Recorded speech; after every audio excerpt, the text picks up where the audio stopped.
To feel alive, we seek sensation, any sensation to wash away the cranky black sorrow. And it leaves us for a moment, but then it comes back.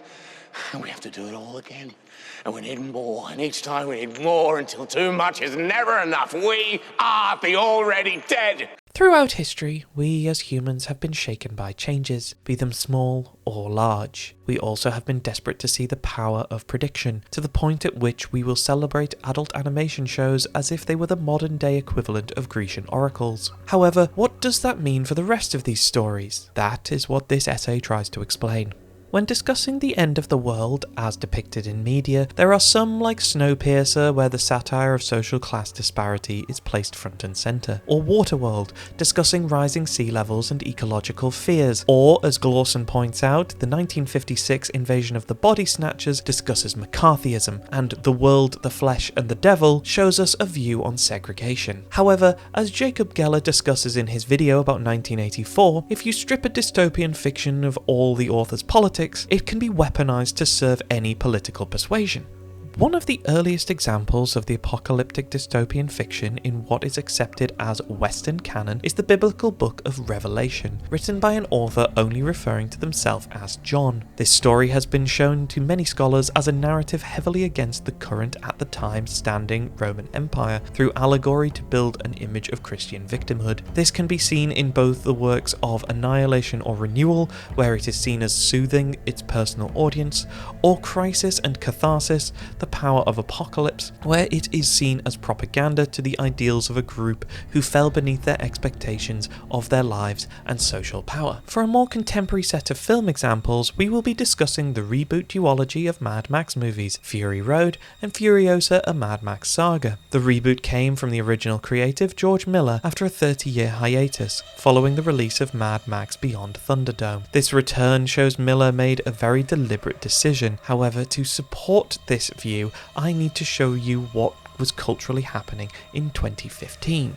The cultural shift in 2015 at the time was the beginning of the alpha male movement, a push towards a Viking spirit, and a rise of Gamergate, a movement started by Steve Bannon to build and weaponize a misogynistic male audience against outspoken women and to get those same men to then vote for Donald Trump. Culture of political nationalism, leading the populace towards a strong man, and usually one with conservative values, led to the rise in popularity of Donald Trump, Nigel Farage, and to a lesser extent Tony Abbott in Australia. Miller, an avowed feminist and left-wing advocate, created these reboot films with the intention of countering these narratives. This can be seen in the character of Max's depiction taking a backseat socially, as he is aware that it was strong men like him in Mad Max who did not manage to save the world from imminent destruction.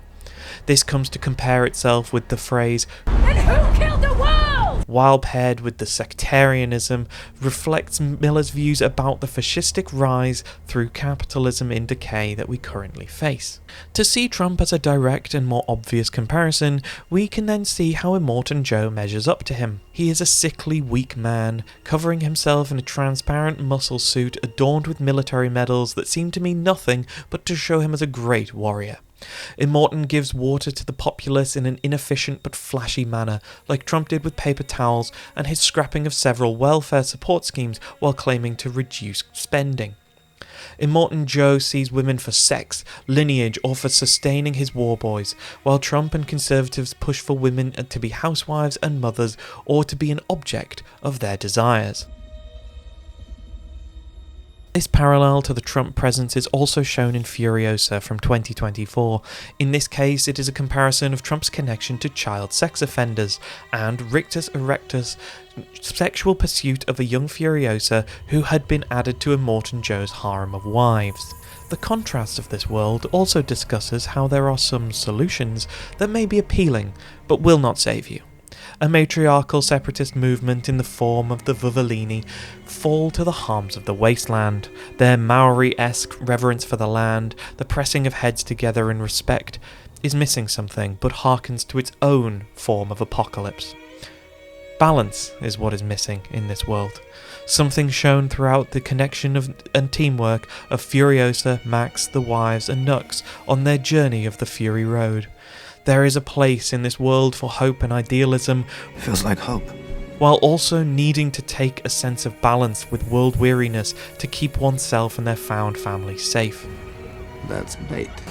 If the history man asks us in Furiosa, As the world falls around us, how must we brave its cruelties? then George Miller has an answer for us.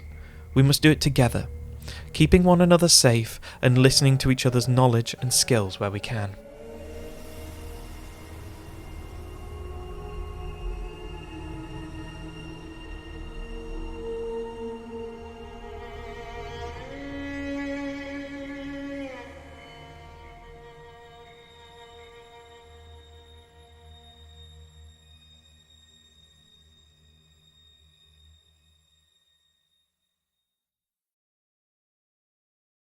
How do you like my garbage truck? This truck is in honor of Kamala and Joe Biden.